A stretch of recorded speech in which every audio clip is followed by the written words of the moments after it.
Program on this busy Friday afternoon. It's the 5th day of January 2018 as we chat. Ray Martell, Eddie Erickson. You heard Phil Simms. You heard Greg Bedard up there in Boston about the Patriots scenario. We did a lot on that in that first hour. The relationships, where it is right now. Where are they right now with Belichick and Brady and with Kraft as the playoffs get going for them in a week. Hey, listen, here's the bottom line about the postseason. You still got the championship game in college football with Alabama and Georgia. We'll look forward to that. We'll spend some time on that on Monday.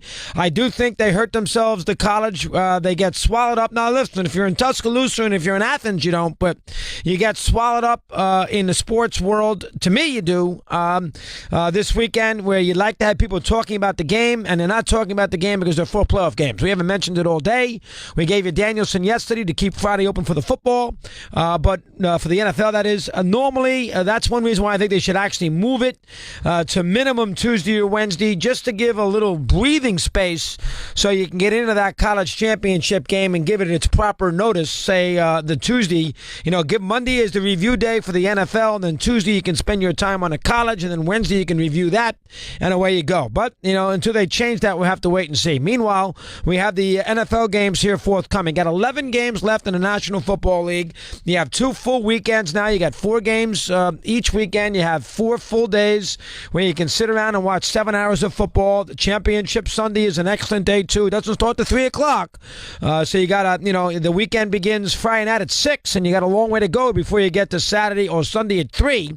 That is, basically 48 hours. So that's a long way. You don't have to wait that long here this weekend or next weekend, but you do that championship weekend. But the Sunday late is a fun day, and then of course the Super Bowl is what it is. It's a game, and you got 13 days, 14 days before you get to it. So a lot, that's almost a different deal, that Super Bowl. So you got to take advantage if you're a football fan or a sports fan. I always say this every year. Take advantage of your back-to-back weekends where you can look, and especially if you're in frozen America right now, which means if you're in anywhere outside of California, or at Phoenix, or you take advantage of at least getting to 4:30 the next 2 weeks and getting a chance to sit there and, eat dinner in front of the TV set and watch the games. And I know the games this weekend, Buffalo, you wonder about whether they really deserve to be in the playoffs at 9 up and 7 down. Certainly wonder about Tennessee. Lucky to get through Jacksonville. They're 9 up and 7 down too. They are not great teams. They are not unbelievable matchups as far as intrigue is concerned in the AFC. Listen, Andy Dalton did the Bills a huge favor. The Bills go into this game a little beleaguered with obviously Shady out of there, which is a problem. And Jacksonville is not necessarily the toast of the town by any stretch of the imagination. Not a sexy team. And we've seen the Chiefs a million times in the postseason never win. So I'm not going to sit there and try to sell these 2 AFC games as the greatest games in the history of the world. But it is playoff football. The game stands alone. I'm a little intrigued about how ESPN will handle the Gruden departure tomorrow with McDonough. I know McDonough and Gruden, it's not Tirico. They were only there for 2 years together, but still, they worked enough games. They're going to have to get to it eventually in the course of the day, most likely late. Gruden saying goodbye to ESPN and Monday Night Football. He's been on it for a long time now, and he's out. And, that would be interesting to see how they handle that. I'm intrigued. But the game itself, might be a dud. And the Buffalo game, it's 13-3 written all over it. That might be a dud. So you're a little worried about the quality of the game in the AFC. The NFC has got some sex appeal. I'm interested in the Rams from a standpoint of their building, the LA Coliseum. I'd actually wish the game was Sunday afternoon late instead of Saturday night. I would have preferred that game be Sunday late. I wish they switched it around. They didn't do that. I think Howard Katz and the guys over there on Park Avenue wanted to give LA a primetime game. And I guarantee you one thing right now. You write it down. Rams 49ers next year are going to play a Sunday night game. I don't care when, where, how. First half of the year, there'll be a game. San Francisco at Los Angeles on Sunday night. You write that down for NBC. So Al doesn't have to travel and away they go. But, listen, the Rams are going to be fun to watch. Goff, Gurley, McVay. There's a lot to like there. That old stadium, that great city, warm weather. There is some juice to that game. I like to see the crowd respond. We're going to wait and see.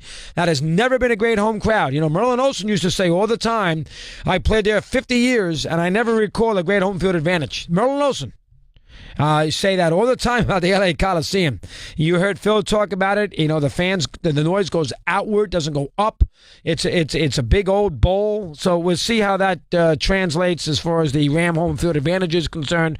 But Atlanta's got some weapons. Julio Jones, there's some Hall of Famers on the field late on Saturday night. So from that standpoint, you'll be into it. You know, Aaron Donald's probably on his way. Obviously, we all know Julio Jones is on his way. Gurley, who knows? So, I mean, you got a little juice in that game. Looking forward to that. And then, of course, the late game. Now, I don't love the late game Sunday because I don't like the 3 times in a row the two teams playing. Not in a row, but the 3 times in the course of the year. I don't like that. That's the one negative. Now, they got away with it this week, and they got to break the Baltimore loss because they would have had 2 rematch games quickly, and Tennessee-Jacksonville would play back-to-back. That's the one negative about playing divisional games in Week 17 is that there is a chance that you will have a quick turnaround and play again in a wild card round. Now, Carolina and the Saints did not play last week, so they're okay with that. But Tennessee-Jacksonville almost did. I don't like the divisional matchups so much. I like the different feel. At least Buffalo didn't play Jacksonville. Tennessee didn't play Kansas City. Atlanta didn't play the Rams. So that I like. Obviously, the Saints and the Panthers have played 3 times. I'd be a little worried about Cam Newton. He's a great athlete. I'm sure he's heard it all this week about how we can't beat the Saints, and I was bad against the Falcons, and they've beaten us twice, and everybody's writing us off and all that. It's his first playoff game since that Super Bowl. Throw that in there too. He's probably been itching to get back and go out there on a big stage and play a good game.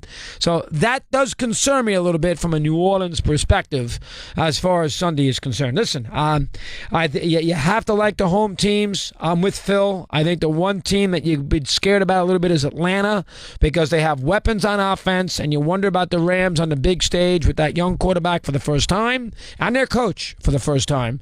So you'd have to say the visitors, Atlanta's the one team that's got that would have the best chance of winning. I just don't think Buffalo can score enough, and I'm worried about their karma. They got a lot of it, and they got a lot of juice. That place will be full of Buffalo fans. I think that's a factor too. Not a great home field advantage, but Jacksonville's heard nothing about Buffalo all week either. I mean, Jacksonville's getting sick and tired of hearing about the Bills got this, the Bills have got that. They're going to infiltrate the city and the whole bit. So Jacksonville's got probably a little pride on the line as well. Keep that in mind. But Atlanta's the team with the best chance on the road. Buffalo and Jacksonville appears to be low scoring. I don't know if Tennessee can score enough to beat the Chiefs. They also haven't played that well. You have to like Kansas City.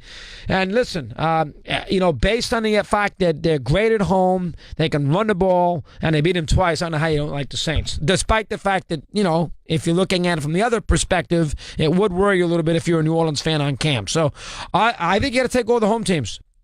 Remember the old adage, if you bet, and we'll talk to Brent about this in a minute, if you bet postseason, take the better team. I know there's high spreads in these games. 6, 8, 8, high spreads. I mean, even 6.5 for the Saints. Those are high spreads for these games. Take the better team. Chances are you'll be in good shape with their cover. 5:11, we continue with your calls. Mad Dog Unleashed.